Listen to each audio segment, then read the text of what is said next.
Welcome to Move Your Mind. My name's Nick Bracks, and this is a podcast where we have real conversations with real people and give real advice. Can you imagine being offered $7 million as an 18-year-old kid? On top of that, having the pressure of an entire nation, a microscope looking at your every move, analysing your performance, and criticising your mistakes.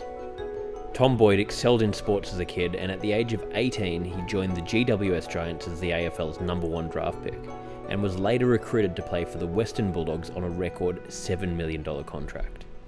In 2016, Tom was instrumental in the Bulldogs' drought-breaking Premiership win, playing arguably the greatest game of his career and helping steer the team to ultimate victory.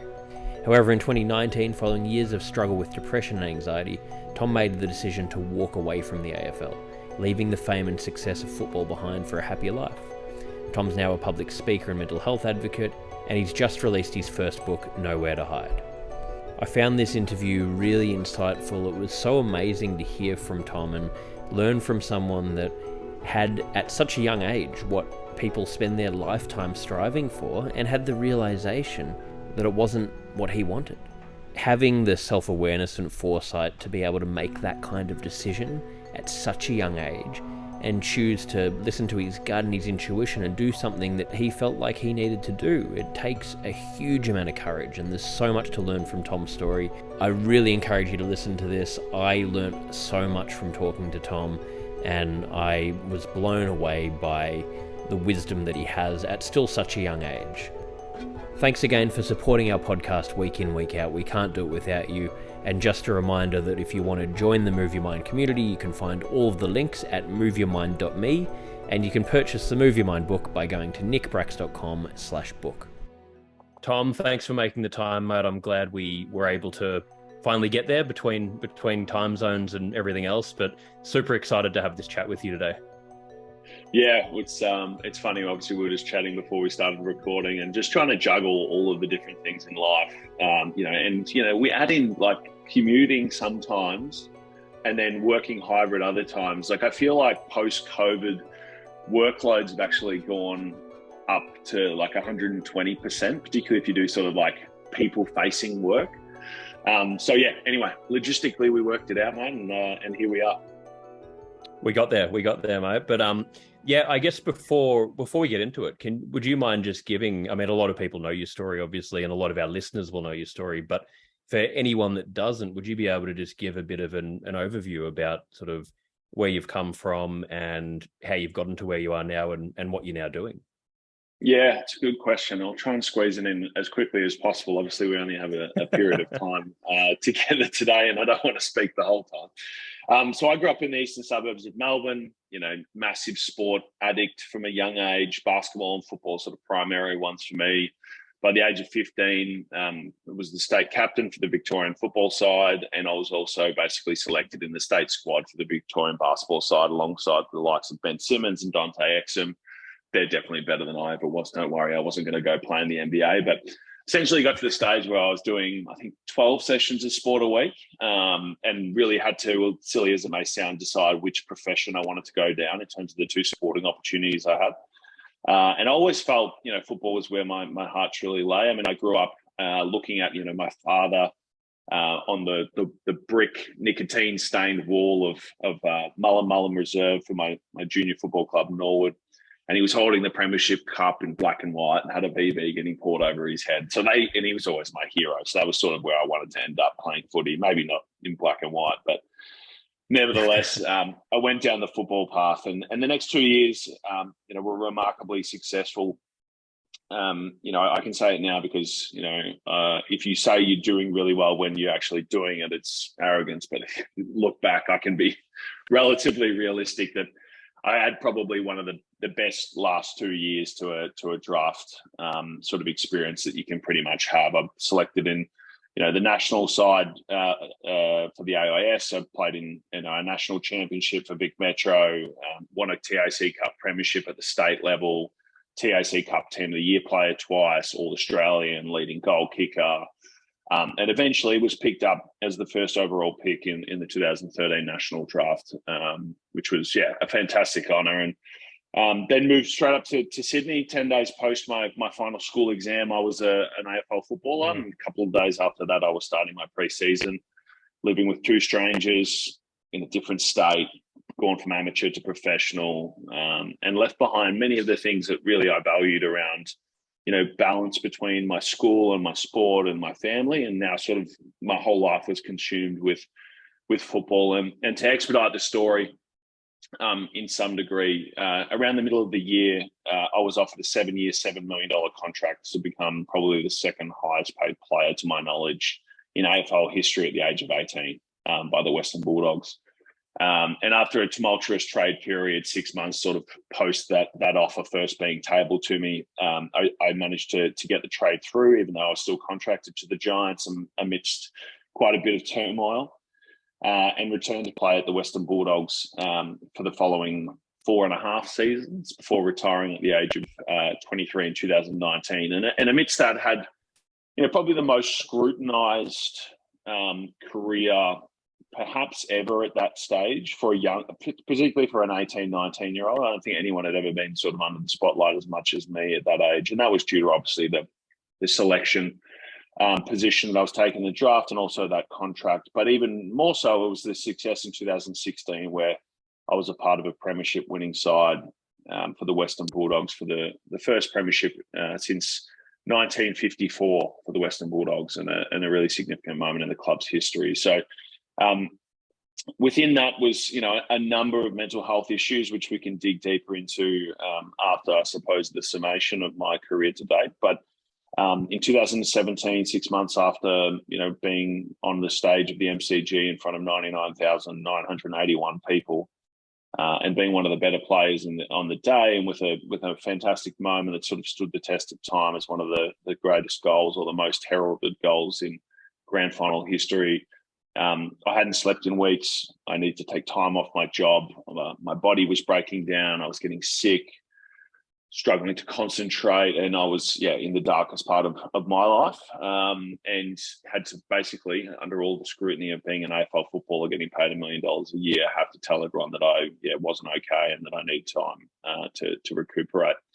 Got back to playing some football post that, after many hours of therapy and work on myself and the things that sort of are important to me, and support from family and friends, and decided at the end of 2018 for the first time that I was probably ready to retire. I was injured at this stage, but got some really good advice from the club doctor at that time, and was told essentially, don't make life-changing decisions when you're injured.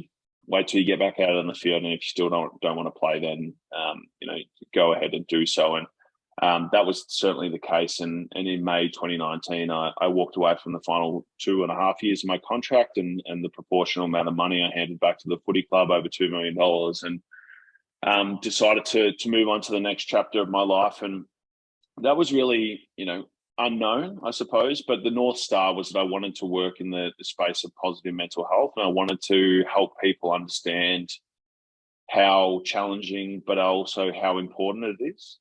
And since then, I've, basically comprised a life through all of the chaos of COVID, and now obviously coming out the other side, where I get to do that in a number of different means. So I'm an ambassador for Lifeline Australia, obviously one of the most important services that we can offer young people and people more broadly who are struggling in terms of having someone to answer the call when they're, really, really in their lowest moments. I'm also an ambassador for WorkSafe, and that's really around getting the message of mental health and the importance of it out through country football and netball, which is really the most difficult area of Victoria in particular to reach. I work for a company called Everperform, which is a technology business which looks at essentially improving the overall performance of the workplace, which includes well-being, as opposed to just looking at productivity.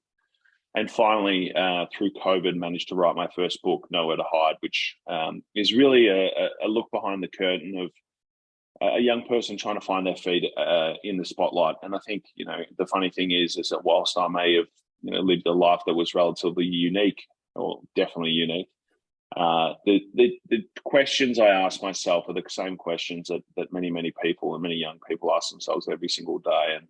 And I wanted to make sure that people understood that regardless of your circumstances, whether they look perfect or not, the challenges certainly can can pop up in your life, and that being honest and open about them and dealing with them proactively is really the way to go.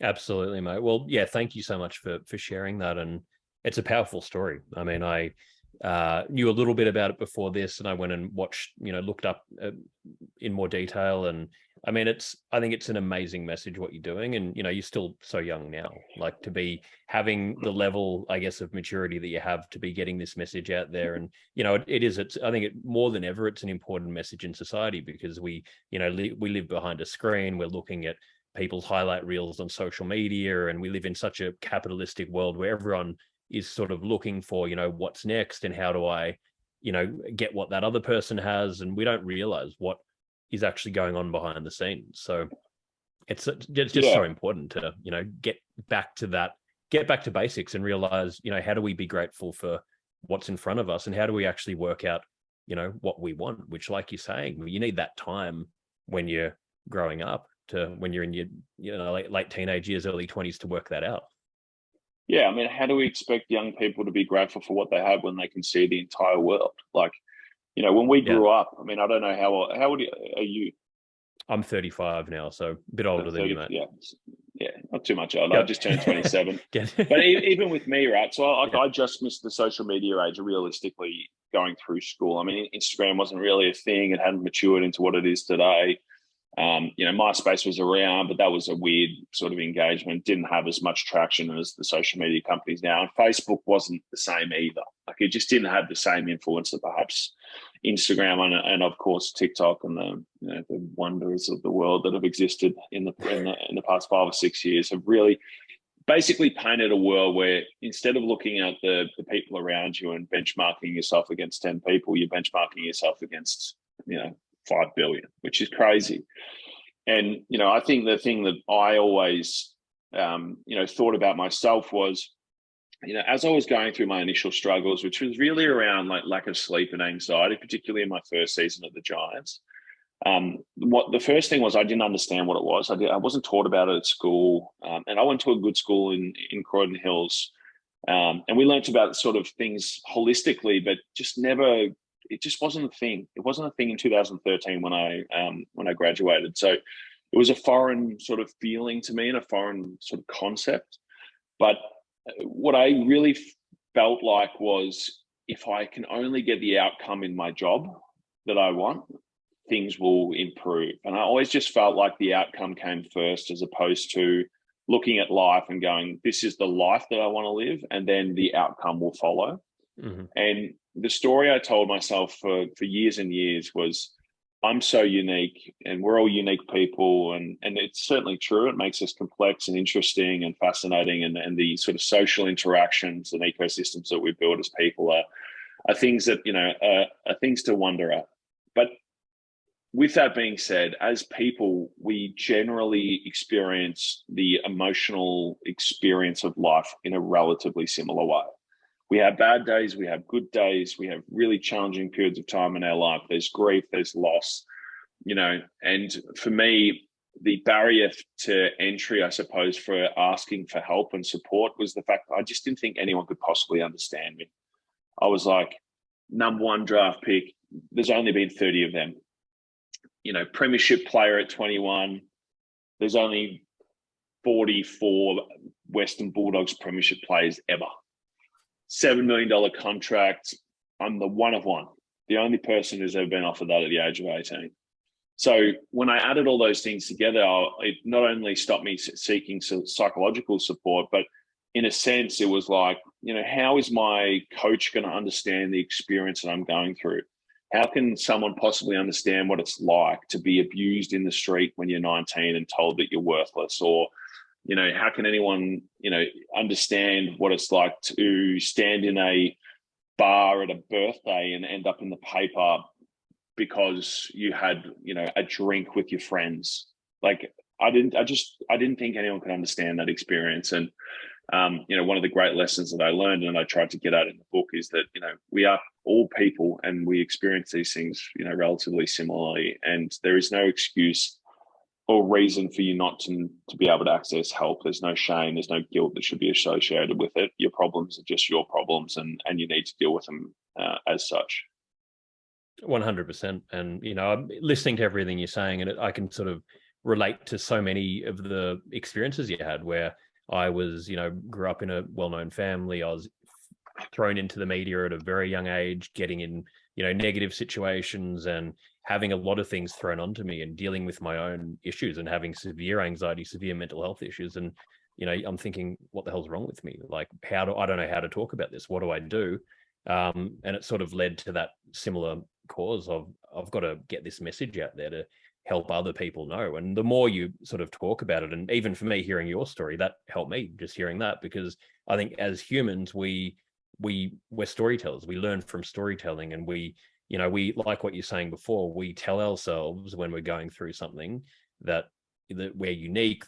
Must be something wrong with me. Why am I different? But every single person is going through their own version of something. We're all, like you said, we've all got similar emotions. We all have similar things that, we go through. And the more we can relate and talk about it, the more we can sort of push this forward and start to actually help people and, make these societal changes. Yeah, I mean, what's the number one differentiating factor between the human species and every other, creature on Earth is language, right? Like, that's how we communicate, it's how we connect with each other, and it's one of the things that I've found to be most useful with regards to understanding my own story, because you can't tell it until you know it, right? And the funny thing that I found with writing the book was, and I know that you've written one as well, is that when you talk about things, there's sort of like a rhythm to it, right? Like, we're bouncing off each other. I'm bouncing from topic to topic. I can give you the summation of my life story in the 2.5 minutes that I did at the opening question, right? But when you're writing about it, and particularly when you're trying to paint a picture of an experience or a moment in time, you actually have to almost go back to that moment and re-experience it to a degree. And you're not going to get 100% of it, but you're going to get 30 or 40 or whatever the number is, sort of arbitrary at this stage. But that's the bit that I found most interesting and challenging about writing about moments, particularly when I was really struggling, or moments where perhaps I wish I'd done things differently, or where I wasn't proud of the space that I was in, or I felt guilt or shame or whatever it was. It was like, okay, so I have to basically sit there in a dark room or in a room, completely alone for 20 minutes, staring at this screen going, what was I thinking about and what was I feeling at the worst moments in my life? Because that's really where the essence of the insight is for people who read the book. And perhaps it was more cathartic, I'd say, than just talking about it. And it definitely gave me insight, which I can now relay orally rather than just in the written word. So it's just, we tell ourselves all of these things, and we look at our lives or the lives of others. And if we get it that thing and this thing, and, piece 5 or 6 things together, that's happiness. That's what it's going to be. And, that exists so much in the workplace too, where you just go, if I just get that promotion, or I just, finish this project, or just do this, or just do that. Like, there's always a silver bullet in our minds that's going to fix our problems. And I think, for me, it was always just trying to get the outcome on the football field that was going to fix all of the issues I was facing in life. And at the end, what I found was, it was changing my life that fixed the problems, not the other way around. Which is, I mean, it's so powerful, because I haven't heard a story like yours where, like you said, the only player to get that kind of contract at such a young age, and to make that decision to walk away from it, to be doing the thing that, so many kids in Australia, they would, do anything to be in that position. But you had that realization, and you got to experience it and see firsthand, okay, well, this, isn't the silver bullet. It's not the thing that's going to just solve all my problems and make me happy forever just because I've achieved this thing. What do I actually want? Who am I? What do I care about? And to be able to make that decision, I think takes a huge amount of self-awareness and a lot of strength, a lot of mental strength to do it. But it's, I think, such a powerful example to send to other people. Well, it's like, yes, what I see is the great challenge of the world today is that, people they get boiled down to just numbers or things, right? Like, how many followers have you got on Instagram, or, how many dollars do you earn, or what is your job? Or for me, how many kicks, marks, and handballs did you get on the weekends? And when I was growing up, the sentiment that I was drilled into me by my mother in particular, who's Danish and sort of from the Scandinavian sort of way of life in a sense, is they're quite a proud group of people, but there is this sort of inherent niceness and politeness and sort of properness that's associated with them. And her biggest thing was, mind your manners, be polite to people. There is a, core value in treating people well. And I always held on to that. I always felt like that was something that was really important to me. And the other thing that they instilled in me greatly was education. And education was always the number one imperative in terms of my priority list growing up. Though I must say, it kind of became a bit more difficult when it became evident I was going to get drafted, particularly at pick one or at least high in the draft. But when I went through the football journey, I found that no matter what I said, did, or, experienced or provided or contributed, if I didn't get the outcome on the weekend, I was boiled down to an individual who was a failure or not important or a disappointment or whatever it was. And sure, look, some of this was definitely in my own head, but that is the greatest thing that I felt was in conflict with me as a person. And basically the core reason why I left football in the end was not because I was sad or depressed or, I wasn't going through my mental health challenges anywhere near to the degree that I was 2 years prior. I was just purely at odds with the fact that I felt like football didn't align with who I was as a person. And it really felt like that it directly conflicted with what I thought was important. And that's why I, decided that the best choice for me was to walk away, because at the end of the day, I'm a realist. I feel like I'm relatively, authentic in the things that I say, and I'm relatively self-aware. If I kept playing under the guise of, I'll just see how I go, and I didn't have the passion and commitment that I needed to play football at the top level, I would have cost 4 players their actual opportunity to live out their dream. That's the calculus that happens, because, the average player salary is sort of in the realms of $300,000 a year. Most of that is basically floated by the top 10 players in every team. The rest are all sort of on, 150, 175 grand plus match payments. And all of those players couldn't fit into $1 million if that $1 million wasn't there for them to take. And I wouldn't have been able to live with myself. I would have ruined every relationship that I had at that football club, and certainly would have ended up, I'm sure, in a worse place than I did. Thank you so much for supporting Move Your Mind. We're expanding the offerings of the organisation, and we're tailoring everything we do to suit you guys and to try and answer to all of your needs and the questions that you send in. The book is available globally. You can find all of the links at nickbracks.com/book. And we've just released the Move Your Mind community. We've currently got a men's community group, a women's community group, a general group. We're going to be loading up other groups, and you can find all of the links at moveyourmind.me. This group's been created based on the needs of what we've heard and learnt throughout running Move Your Mind. And we have live events, we've got courses, we've got huge amounts of value, the ability to share information, share ideas, work in groups together to grow and share your learnings, to learn about different topics. You get email reminders. There's a whole lot of features in there. We're constantly updating it, and we're so excited to share it with you. You can find all of the information about it at moveyourmind.me. Yeah, and I mean, is it something, have you seen in, I guess, the football, in the AFL community and sport in general, mental health, for a lot of the reasons that you're saying with, being boiled down to a number, a lot of these societal things you're talking about, have you seen that being a big issue in general, in sport, in AFL?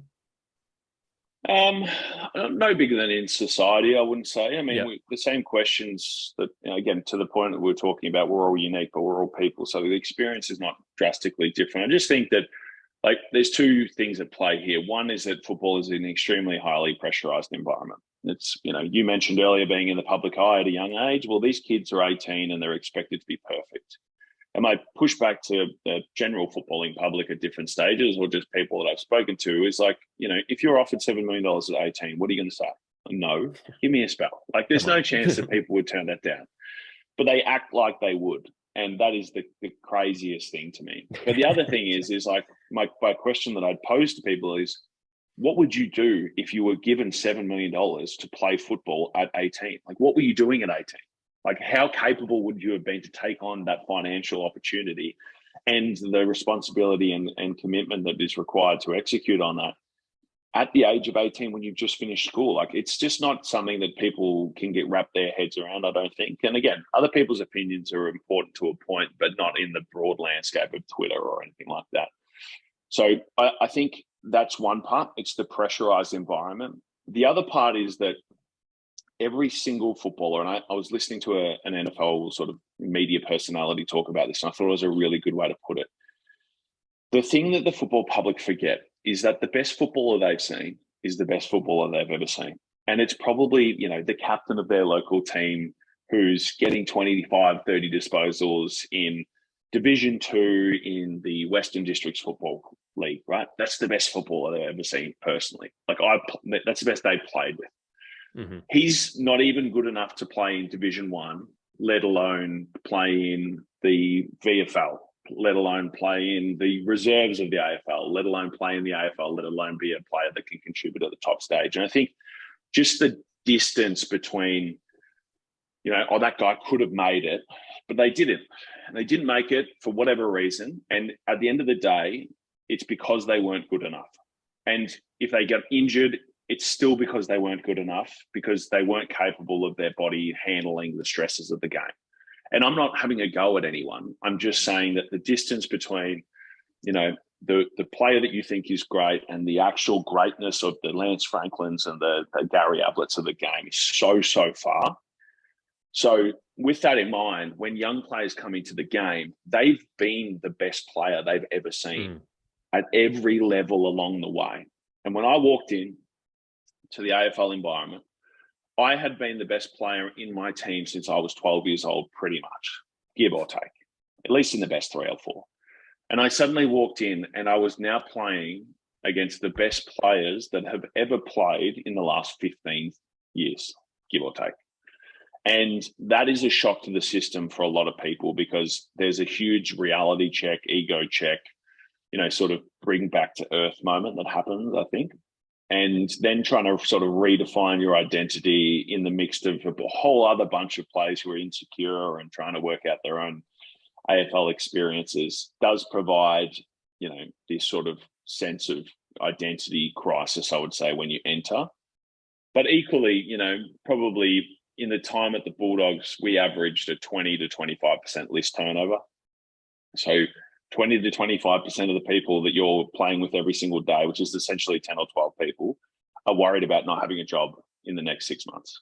Yeah, wow. And, a further 10 of them may be worried about getting traded. And a further 10 of them are going, am I going to get a game this week? And so there's just this sort of 75% number, if I had to estimate, that are uncomfortable all the time in the spotlight under the scrutiny of the AFL public and the media that goes along with it. So it's the nature of team sport, but it's the nature of professional sport as a whole. Yeah, it's a tough thing. And it is. It's so young to be. I mean, even players that have been around for a while in your mid-20s, they're still, in relative terms, young. And yeah, you've had an experience in one part of life, I guess. If you're going straight from school into that community, and you're not, it's sort of almost another version, I'd imagine, of being in school or having this whole bubble around you where you're sort of sheltered from other parts of life. Which I guess what I hear about in sport and the mental health side of when you finish your career, how do you then integrate into society and find redefine your identity, find what are you going to do, and how do you sort of go from being addicted, like what you were saying before, even for you, how was that? I guess you consciously made that, but was it still a shock to the system from, playing in a winning grand final at such a young age, almost 100,000 people, screaming while you're kicking the goal that won the match, and then 2 years later you're trying to find a new path for yourself? Like, was that like, how could that not be a shock to the system? Yeah, I'll take a little bit of a detour first, just to double down on the young bit, and then I'll answer that question. So the AFL just signed a $4.5 billion TV rights deal, right? And there'll be all this hoorah about this, that, and the other. But the reason why it's $4.5 billion is because of the players. And when I got traded back from the Bulldogs, to the Bulldogs, I should say, I was 19 years old. I did a sort of like kiss the baby moment, Tom arrives at the kennel sort of thing, which was down at Williamstown North Primary School. And, do a clinic with some primary school kids, the sun's out. And then we do a press conference. This is my first press conference as a Western Bulldogs player. And the first question is, what's it like to be back in Victoria? Or, what do you think about this or that? And I was like, yeah, dog, great. So they actually started kind of nice. And one of the second or third question I got asked was, so what do you think this means for the overall player trade landscape? Because I was sort of the first player to really get out of their deal at the age of 19, and I still had a further year on my contract to run, but we didn't negotiate it. There was a sort of a whole sort of process that went behind the trade getting done. And now when I look back at that, at the time I was like, I don't know, like I'm 19, like why are you asking me this question? But that is the mindset that people have towards footballers, is like, you should have all the answers. You're getting paid so much money. Yeah. I'm like, I'm 19. Like most kids are on a gap year. Like, what are we talking about? I could barely string a sentence together at 19. It's like, how the hell are you meant to answer exactly? It's like so much pressure. So how am I supposed to understand this like multi-dynamic, like hugely profitable, multidisciplinary industry that is associated with, 15 million people across the country or whatever's the number is? I'm like, it just baffles me. But at the other bookend, when I finished, I remember one of the great things that I had was choice, as you mentioned in the question, and that was the choice to walk away on my own terms. And I walked into the football club for the last time. I'd seen the greats of the Western Bulldogs retire. I'd sort of heard Dale Morris speak. I'd heard, Matthew Boyd. I'd heard Bob Murphy. And I'd heard all these players talk about, for 20 minutes and the grief and how significant it had been for them to be at the club and how much of a sense of loss they had leaving. And they deserved that. They'd earned that right. I hadn't. I'd been there for 4.5 years. I'd had a lot of challenges, some good games, some bad ones, and obviously some success as a team. So I walked in and I said two things. I was lucky enough to have my partner Anna with me, and I said, firstly, I just want to say to everyone in the room, thank you for being a part of my journey, and I just want you all to know, without a shadow of a doubt, that you're the reason I stayed as long as I did, not the reason I'm leaving. I really wanted to be clear about that. And the second thing I said was, if any of you players in the room are thinking about renegotiating your contract, now would be a really good time. Which just let me sort of, diffuse the room, because, I think everyone was probably feeling a bit tense and they'd known my struggles in the past. And I wanted them to know that I was walking out by choice and with some happiness and a fond memory of a challenging but overwhelmingly positive period of time in my life. And then I had an absolute ball for 2 weeks. It was the greatest sense of freedom and excitement and, relief that I'd ever had. And I remember sitting there on a Saturday, watching the Bulldogs getting absolutely pumped by Freo or something, having a beer, and just like, this is just, how good is this? And then like 2 weeks later, I was like, holy hell, what am I going to do with my life? Because to your point, and I actually, you're probably the first person who's asked the question actually understood the process of leaving sport, which is me less than others, I would say, but you are a child, because you get told from the age of 5, well, even beforehand, but let's just take the schooling experience. From the age of 5, be here, do this, do that, come home, eat this, all the way to your 18. When you're a footballer, it's not really any different. Turn up this time, do that, do this. What do you need? How can I help? It's basically like you've got a bunch of teachers, and it's not they're not there to coddle you, but they're there to basically make sure you have as little barrier to performance success as possible. And then you leave the game and you get kicked off the club email in about 5 minutes, which destroys your calendar because you don't have access to it anymore. You lose all your contacts. You don't know how to, it's terrible. And, you sort of sets in and you go, what am I going to do? Now, I earned a lot of money in my football career. The math is not particularly difficult. $1 million a year left for 2.5 years left, right? But I also paid a whole heap of taxes at that time. So, that's not me complaining. It's just that's the nature of having super high income in short periods. I can't spread it. I can't do anything fancy. It's income, it's wages, I pay tax on it.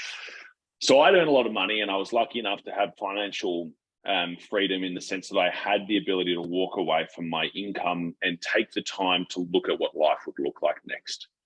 But I didn't have enough money to not work, and no players really do. And I think that's something that, perhaps some people don't quite grasp, in the sense that, if anyone else in their regular life was told that the highest income earning capability you're ever going to have for your entire life is between the ages of 22 to 27 or 30, they would go, oh my God, this is terrifying. And I wasn't terrified, but I was very, very clear and honest with myself. And I sat down with my dad in my backyard, and we did the math, and it was like, okay, yeah, this is good. You're in a good position. You got to find a job, because you got to pay a lot of bills, and you've got all this stuff that you've got to do. And to the point of sort of fulfillment and satisfaction, I really wanted to work. Yeah. So that sort of real discomfort actually spurred me on to really investigate. And to be frank, other than a few speaking gigs that popped up, which actually I wasn't advertising for, I didn't even think I was going to do it. It just, people asked me to share my story. I really volunteered for the first 6 months out of the game. I didn't have a job. I just, I committed to play football with an amateur club, and they gave me the opportunity basically to sit in on different companies' meetings and learn some things, and perhaps do some programs of work, and get exposed to different people. And that's pretty much how I got by. I really didn't earn any income from basically May until the following January. But the other thing that happened was that I did sort of see the path forward, in particular in the speaking side of things. And I was like, okay, well, I know there's an income here. I know that I'm making a positive impact, and I feel like I'm quite good at it. So let's go down that path. And much like I'm sure what you experienced, Nick, I got to the start of 2020 and was like, I've got 100 gigs or 50 gigs or whatever the number was. And I reckon I did 2 of them, and then the world shut down. Yeah. And that time I was scared. That time I was concerned, because now I'm looking at, well, if this doesn't open up in the next couple of months, I'm 12 months removed from basically not really having an income, or not having a stable one at least. And it was in those moments, with the fear and terror and sort of, uncertainty that gripped the world. And again, this is not a comparable thing. I'm not saying I had it worse than others or anything like that. I'm just saying that it obviously upset my world just like it upset everyone's.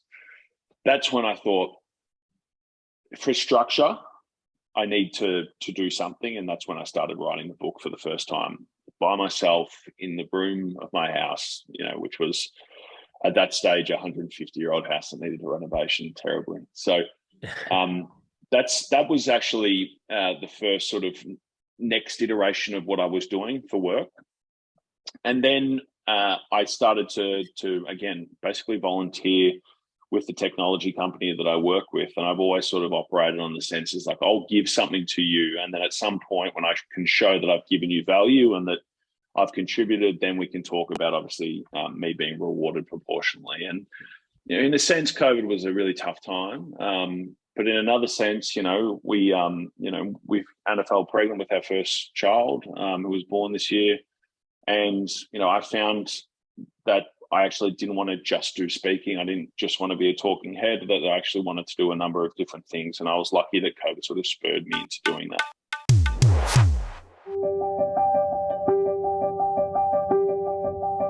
My name's Nick Bracks, and I'm a storyteller who has dedicated my entire adult life to creating positive conversations around mental health. In recent years, discussions around mental health have become less taboo and entered the mainstream vernacular. I've delivered over 1,000 mental health seminars around the globe, including several TED Talks, and I believe we all have a story to tell. In my book, Move Your Mind, I cover my story and stories from people that inspire me, as well as insights from world-leading mental health experts. This book will help you to learn how to recognize mental health issues before they become a problem. Use your personal challenges as motivators, take ownership of your well-being, and create new daily habits that increase happiness and reduce stress.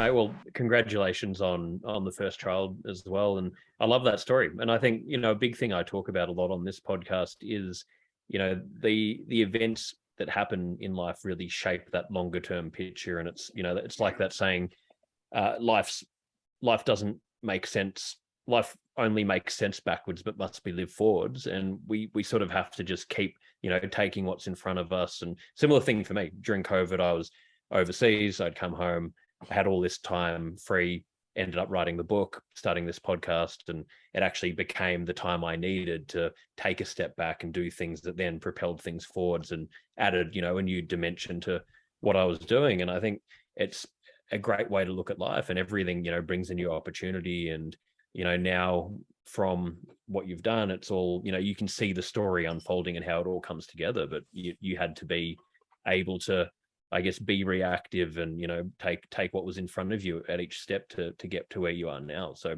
again, I think it's a great message, and, love everything you're talking about here. I've got 5 questions we wrap each interview up with. I'm just conscious of time here. But before I go to that, do you personally in your day-to-day life, do you have things for your own mental health that you do? Exercise, is that still, a big part of your life, or meditation, or are there sort of daily things that you do to keep yourself grounded? Yeah, I mean, exercise has always been a big part of it. Honestly speaking, it's been more challenging since the arrival of the bub, and I've got some work to do on the old rig. And look, then part of that is the fact that your football injuries don't go away when you finish playing football. I've had probably a dozen surgeries. I've had a back issue since I was 14. I've had multiple broken fingers, shoulder reconstructions, ankle operations. Like, I've had a pretty good fair share, like probably slightly above average for an AFL footballer, but certainly not as bad as some of my other teammates. But look, I think the one thing that is really, really evident for me following from my football career is that doing purposeful work that you believe in with people that you care about and want to work with is a remedy for most ailments, I would say, mentally for me. So that, I would say, is and look, I'm very lucky to be able to do that. Again, it was a journey. It took a lot of time, took a lot of effort. My overall mantra in that front is just fake it till you make it, because that's what I've had to do. And by the way, for all the people who are listening, still don't know what your retention time is, Nick, but no one knows got it figured out. No one. I don't care if you're Jeff Bezos or if you're, you're starting your first job at McDonald's. No one has it all figured out. Everything is a challenge. There was always going to be complexity and things that you come across in your life that you're uncertain on how to deal with. So the best thing that I've found is just put a version of yourself out there that, if you want to achieve something, put yourself out there, have a go. You can always go backwards and start again, or you can always pivot and change. And, and I don't mean that in the sense of, again, take away the financial burdens that many people struggle with. If you want to do something, fake it till you make it. This is my general sentiment on life. That seems to have worked for me. So, that's those 2 things. I saw a psychologist for probably thousands of hours over the last, I don't know how many years, but I've found that, over the course of that journey from probably 2015 to 2000 and say probably the start of this year, that it just sort of, we got to know each other so well that it just sort of it lost its, meaningfulness. But yeah, they're probably the main things. I'm not a huge meditator. I'm not, again, for me, it's always been about balance and just trying to find work that really sort of fulfills me and satisfies me and allows me to stretch, I suppose, the intellectual muscles that were pretty sort of dormant during my footballing career. Yeah, no, I love that answer. And I think, the fake it till you make it is such an important thing to remember. And I think what you said, finding things that have meaning for you, what's purposeful, and that, it's different for everyone. But if you can find that, then, and sort of more focus on that daily, am I doing things that actually fit in my value system that are meaningful to me, rather than focusing on all the external things, how much money am I making? When am I going to get to the next step? Because we can't control that stuff. And like you said, that stuff's not what's going to make us happy anyway. So if you just always bring it back to that, you can't go too wrong, because at least you strip everything else away. At least you're doing something you actually truly value and care about. So I think it's, And love the message. if you follow a path of something that you love and that you are, willing to commit to being really good at, that money will come. And again, I'm very cognizant of the fact I try and be as authentic as I can. I've been paid a lot of money in my life. I earned a lot of money as a footballer. I get all that. And, financial hardship is an extraordinarily challenging thing that affects so many Australians and obviously people around the world. My general sentiment is that, there is always a balance between the two things. But if you can find a way to navigate purposeful work, you will find a way, I suppose, to get better at that work and scale that work. And hopefully, the money will follow. Absolutely. No, couldn't agree more, mate. So these last 5 questions, these can just be sort of whatever answer comes to mind. The first one is, what's your best childhood memory? Or one of the best that comes to mind? Kicking the football around in the mud at quarter time, half time, and 3/4 time at Mullen Reserve with my dad in the rain. I mean, it was just I might have been 3, 4. I did it my whole juniors. That was sort of the start of my love for football and love for community. So, and the community footballing element, obviously. Yeah, I love it. What do you think is the biggest burden on mental health in society at the moment? The general sentiment that we deal with all of it as a retrospective problem. And by that, I mean you triaging really significant illness as opposed to, trying to proactively lift the capability of the community. And I think that permeates into the fact that, it's more tangible to go give more funding to the hospitals, which we obviously need. Look, I've got personal family members, intimate and immediate family members who have utilised services such as that in the past, and that they are very important. I'm certainly not knocking them.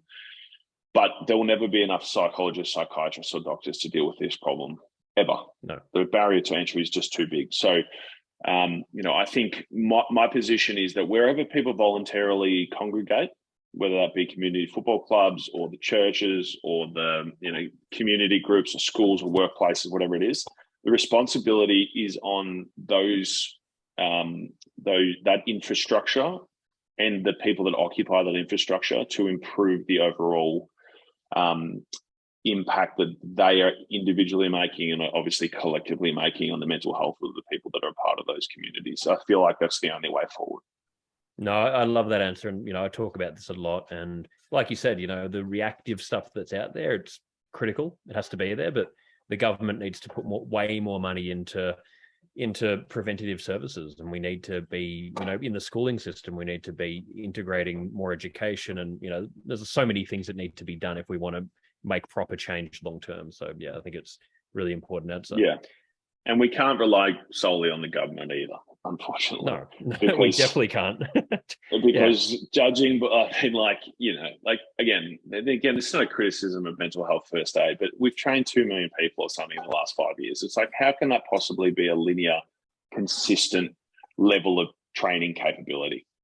It's like solar panels. It's you put subsidies into solar panels and there's 5 million solar panel companies that pop up. So all I'm saying is that whilst mental health first aid is important, it can't be the only solution. It just can't be. So, again, re-engaging with our community groups and forging a sense of, responsibility and turning Aussie mateship from this physical, laborious, have a beer with your mates into taking care of each other as a sort of ethos of our country. And look, just generally speaking, bringing people together. I mean, as opposed to us all bickering, we live in a fantastic country with its challenges, its mistakes, and all that comes with it. I'm certainly not a proponent that we are perfect, but I've been to many parts of the world. I've been to, places that, like Denmark, which is got its issues as well.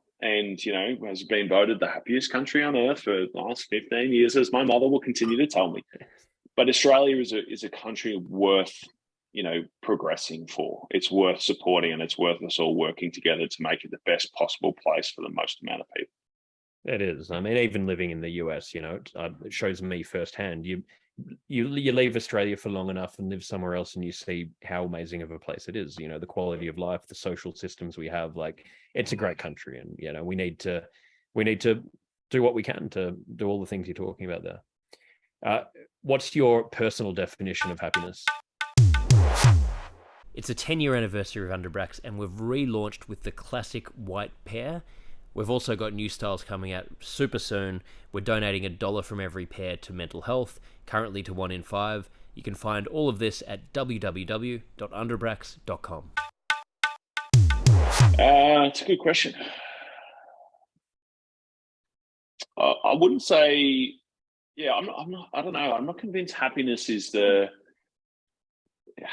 tough goal to go for, right? Like, it's like the conversation we were having earlier. So, for me, it's living a life that's worthwhile living, doing things that interest you, that inspire you, connecting with people. My whole life has always been about the relationships that I've built and the people that I've kept and some of the ones that I've obviously left behind. So, it's some combination of what you do and who you do it with, I think is happiness for me, and trying to find the sort of complexion of those two things that is most conducive to you enjoying life, at the very least, for a majority of it. It's never going to be perfect. No such thing, but yeah, exactly. Two more here. What are you most afraid of? I think the thing that scares me the most, this is not really an individual fear. The thing that scares me the most, I suppose, about where we're at as a society, and particularly with regards to the mental health side of things, is, when I look across the landscape of solutions at the moment, and people who are trying, whether they are trying authentically or not, doesn't really matter in the context of this comment. My fear is that we don't know the answer yet. And I feel like that at the moment, broadly speaking, across Australia at least, the employees have the leverage. And so they are getting support and opportunity for their overall employee experience to be improved. My fear is that as the tides change and that perhaps the leverage swings back to the employer, if we don't find solutions in the next 5 or 6 years that are actually effective and sustainable, that the tap for resourcing will be turned off and it will be put in the too hard basket. And the next wave of, social change will replace this one, and we just won't get the outcomes that we need. And the other, component of that is just that the impacts that, our young people have experienced in the last 2 years, combined with the overall landscape of social media, is something that really terrifies me as a new parent, because I just don't know how to deal with it. And I don't know that anyone does. That's something that's scary, that there's potentially millions and millions of young Australians that aren't going to know how to cope with the life that they are living, where things are never been more expensive. They're less likely than ever, I would say, to be able to buy a home. They're more likely to think that they're not good enough because they can see the scope of the world in a way that we never did when we were growing up. And that worries me. It really does. Yeah, and like you said, there's no clear answer to it, and it's something that we need to be addressing right now, because we really don't know where that's going to lead. It's an important thing. Final one. What are you most proud of?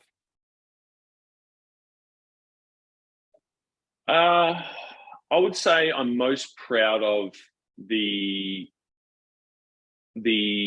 people that I would consider most important to me are fantastic people, and genuinely some of the most impressive, well-valued, consistent, considered people that I have ever come across. And if that's a reflection of me, which I believe that it is, then I would say that's what I'm most proud of. it's something that I've always, really, really valued over the course of my life, and we'll continue to do so. I have a small circle, but one that I think is particularly one to be proud of. Yeah, I think it's a great way to finish up. And, they say we become a product of the people that we surround ourselves with. So I think, really good answer, and loved everything you talked about, mate, which we wish we could have had longer. And as a final thing, where anyone listening, if they want to find your book or learn more about you, where's the best place for them to go? Yeah, the book's called Nowhere to Hide. It's in all bookstores. It's online. It's on Booktopia. Angus and Robertson. If otherwise, my Instagram is tomboyd17. You can find all of the sort of interviews and insight in my bio, or whatever they call it, mate. I'm not much of a social media guru, but look, I at the end of the day, I just really hope that the book's helpful for people. I was a young man who grew up in a very unique position that experienced things that everyone does, just under a slightly brighter spotlight perhaps than others. Absolutely. Well, we'll put all the links in the show notes, and I'm sure the book will help a lot of people, mate. And I know, what you're doing is helping people and speaking out about it. It's such an important thing to do. Sort of commend you for it. Love connecting with people like you, and keep doing what you're doing. And, thank you for making the time to have this chat today. Fantastic to meet you. And thanks for having me on. Appreciate it, man. Thanks to Tom Boyd for joining me today for Move Your Mind. And just another reminder that you can join the Move Your Mind community by going to moveyourmind.me. You can purchase the Move Your Mind book by going to nickbracks.com/book. And you can purchase a pair of Underbracks with $1 from every pair sold going towards mental health. You can find all of the links at www.underbracks.com.